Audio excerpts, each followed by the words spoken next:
So I just have to stay. I'm standing back there and I have a complete blank and I was going to run away. So I'm going to try. Oh my God.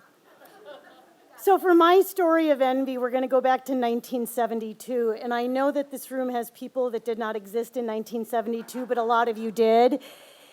So my story is about St. Margaret Mary Catholic School in Milwaukee, Wisconsin. It's not about the nuns in the plaid, but it is about lunch. Every single day at noon, I had envy. So a little bit of background. I am the daughter of immigrants, my dad German, my mother Hungarian. They met in the mid-1950s taking citizenship classes in Milwaukee, right? So right there, my parents had accents. They cooked differently than anyone else in my neighborhood. And they had the fucking audacity to speak German or Hungarian in public. Humiliation for a child. So if that wasn't enough, let's throw in German school mandatory on Saturday mornings, the German radio hour that wasn't an hour. It was hours. And the fact that my parents survived war, both of them, horrific atrocities, that alone made me really different. I was different, I felt different, and all of us know to be too different as a kid is the kiss of death, right? You never want to be the prettiest, the ugliest, the smartest, the dumbest, the shortest, the fattest, the tallest, the smallest. Kids just want to fit. I wanted to fit. So the 1970s had some kind of cool things, right? Wonder Bread. I'll talk about Wonder Bread.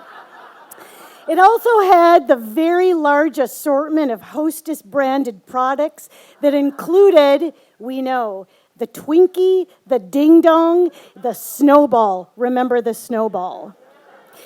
So you might guess that in my house on Palmetto Avenue, none of those things were ever there. My father didn't think Wonder Bread was bread, and he was right. We all know that it wasn't bread. So like the other kids, I would be sent to Like the other children, I would be sent to school with sandwiches, right? The token apple and orange. I had pickles, they had carrots. And there was like a dessert.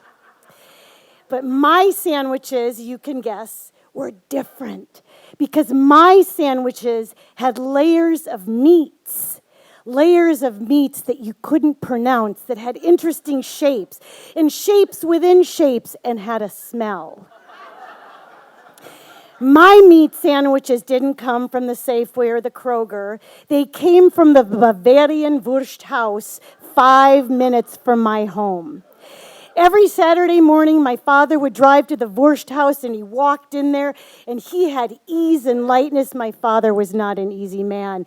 And the women behind the counter, they had those long white lab coats on. They looked so professional, and their names were right here embroidered, like Erica with a K, Helga, Lena. And they were like, "Hi, Mr. Hoefler." And my dad lit up. And all the meats were cut and folded into these cute little white packages, but they'd end up on my sandwiches. So sad. But those meats, I came to learn late in the 80s, was known as charcuterie. Who would have thought that?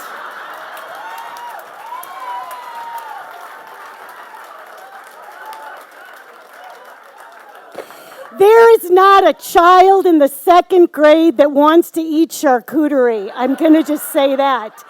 We love the charcuterie now, right? On the board, the fancy mustard. All the meats are shaped into flowers and blossoms. The cheeses are stacked and leaning. It's glorious, but not for a child. So what my fancy meats did, who do they join but fancy breads, right? Breads with seeds, caraway, dill, sesame, poppy. There is no child that wants to eat a sandwich made out of caraway bread. No one. But the big bread in my family, the queen of the breads, was the German rye. Those giant loaves, right? My father, Max Hoefler, would drive from from Milwaukee to Chicago to the only store that carried these loaves. You then had to buy a bread slicing machine. You couldn't use a knife. And no one else in my family could use the machine. The machine had like sections that sucked to the formica, and there my father would be. I will hurry up. Long story short, fancy meat, fancy bread never made me have any bargaining power at lunch ever. No one wanted my food. But the one thing I did have was negotiable desserts. My mother was a compulsive baker. I had the oatmeal walnut chocolate chip cookies. And on occasion, one of my friends would say, "Mary, want the neon snowball?" I'm like, yes. I took that snowball. I hated coconut. It probably wasn't even coconut. I pulled all the coconut off. I'd sit there. I'd look at that cake because it was that swirly cream in the middle that was so delicious. And I sat there.